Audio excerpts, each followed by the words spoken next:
Xin chào tất cả mọi người. Sau đây mình sẽ giới thiệu cho mọi người một ẩm thực của đồng bào người dân tộc Mông, đó là rượu ngô. Rượu ngô là thứ không thể thiếu trong bất cứ ngôi nhà nào của người Mông. Khách đến nhà, thế nào cũng sẽ được chủ nhà mời rượu. Khi được chủ nhà mời rượu thì không thể nào từ chối.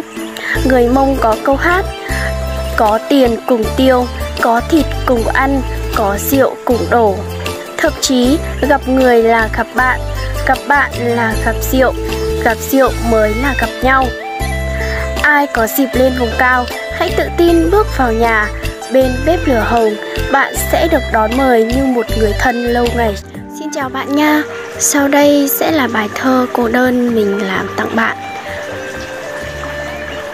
Chim buồn chim có cánh bay, em buồn chẳng biết nói cười với ai. Anh nhìn thuở đầu đắm say, chữ thủy đã gắn chữ chung vẫn tàn. Long lanh giọt lệ cay đắng, ướt trên đôi má một mình bơ vơ. Phải chăng em ngốc dại khờ, nên là vẫn đợi, vẫn chờ, vẫn mong. Xin chào anh, chào tất cả mọi người. Rất là cảm ơn câu nói của anh. Và sau đây em sẽ làm một đoạn thơ ngắn để tặng anh.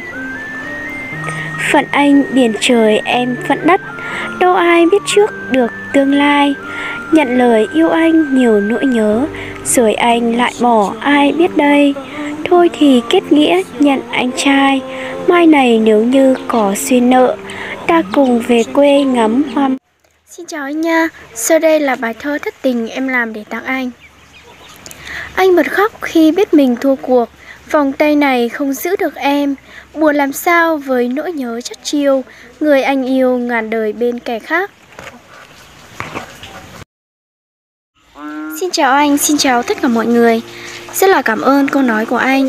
Và sau đây là câu chuyện ngắn em đọc để tặng anh. Một em bé đáng yêu đang cầm quả táo trong tay. Mẹ bước vào phòng và mỉm cười hỏi cô con gái nhỏ: con yêu, con có thể cho mẹ một quả táo được không? Em bé ngước lên nhìn mẹ trong một vài giây, rồi sau đó nhìn lại xuống từng quả táo đang cầm trong tay mình. Bất chợt, em bé cắn thêm một miếng trên quả táo bên tay trái. Nụ cười trên gương mặt bà mẹ bỗng trở nên gượng gạo. Bà cố gắng không để lộ nỗi thất vọng của mình. Sau đó, cô con gái giơ lên một trong hai quả táo vừa cắn trên tay lúc nãy và rạng rỡ nói: quả táo này dành cho mẹ nhé, nó ngọt hơn đấy ạ. Xin chào anh nha, sau đây là bài thơ em viết tiếp hai câu của anh. Thơ không được hay nên là mong anh thông cảm. Phận đời tay trắng chẳng dám yêu ai, bạc phận kiếp người chẳng nên duyên. Tình yêu như sông nước bến thuyền, gặp bờ thì đỗ, gặp thác thì trôi. Tay trắng bạc phận tình chẳng tồi, sầu lòng nhân ái hạnh phúc thôi. Xin chào bạn, sau đây là đoạn văn ngắn mình đọc để tặng bạn. Sự chuẩn bị là bí quyết cho một cuộc phỏng vấn thành công. Việc đi phỏng vấn xin việc khiến bạn cảm thấy có chút lo lắng phải không?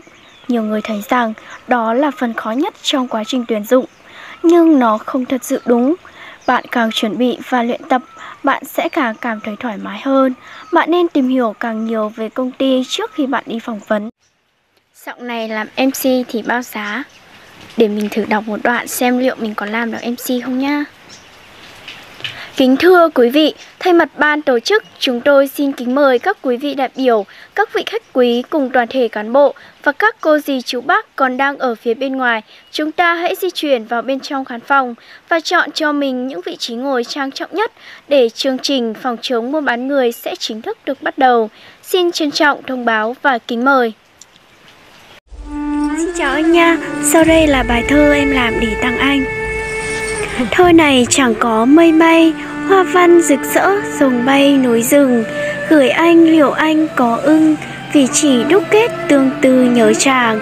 Anh ơi giàu có bạc vàng, không bằng em cưới được chàng về tay. Thơ ca em cũng chẳng hay, nhưng mà tình cảm chẳng ai sánh bằng.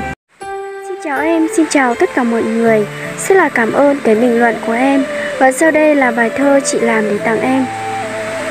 Hôm nay em viết hai bài, thơ tình năm tháng nhớ hoài về anh. Tình yêu sóng gió dập dình, thất tình rồi lại một mình đau thương. Tay cầm cây bút vấn vương, câu hò câu hẹn đúc thành vần thơ. Tâm hồn ánh mắt mộng mơ, liếc xa xa thẳm chân trời vì sao. Anh ơi muốn nghe anh câu, yêu em nhiều lắm ta về kết duyên.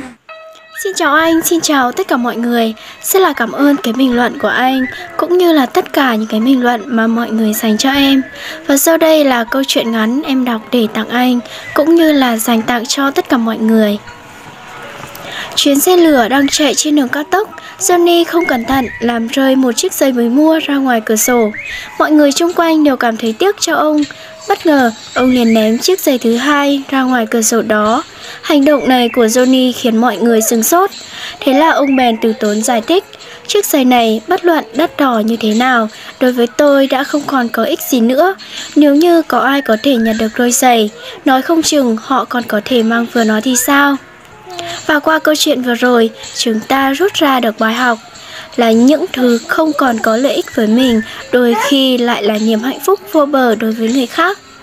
Và hãy trân trọng mọi thứ mình có, chia sẻ niềm hạnh phúc với mọi người.